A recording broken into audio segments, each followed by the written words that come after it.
તો આગળ વાત કરીશું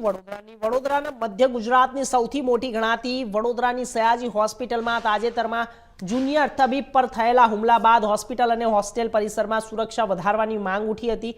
જુનિયર ડોક્ટર એસોસિએશન દ્વારા સીસીટીવી અને કડક સુરક્ષા વ્યવસ્થાની માંગ આજે પોલીસ અને હોસ્પિટલ તંત્ર દ્વારા સંયુક્ત નિરીક્ષણ હાથ ધરાશે। વડોદરાની એસજી હોસ્પિટલમાં જુનિયર તબીબ સાથે બનેલી ઘટનાને લઈને રેસિડેન્ટ ડોક્ટર અને જેડીએ દ્વારા સુરક્ષા વ્યવસ્થા વધુ મજબૂત કરવાની માંગ કરવામાં આવી હતી। હોસ્પિટલમાં પહેલાથી સીસીટીવી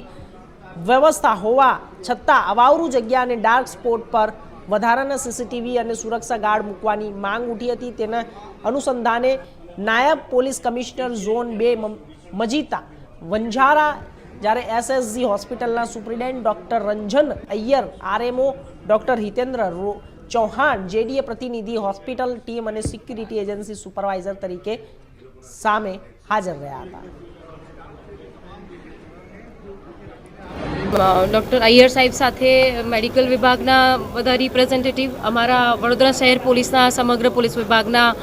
એસીપી અને પીઆઈ અને ટ્રાફિક વિભાગ સાથે સાથે દબાણ શાખા અને સિક્યોરિટીના બધા ઇન્ચાર્જ ભેગા થઈને એક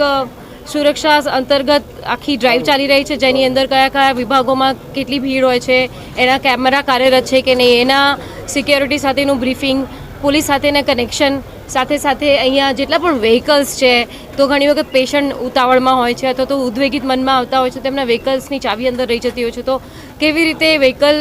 એ લોકો બિનવારસી છોડી દેતા હોય છે એ આપણે બચાવવા માટેના સાથે સાથે સીસીટીવી કેમેરા કાર્યરત છે કે નહીં, લોકોની ભીડ, ક્રાઉડ મેનેજમેન્ટ, આખા એક સમગ્ર એસઓપી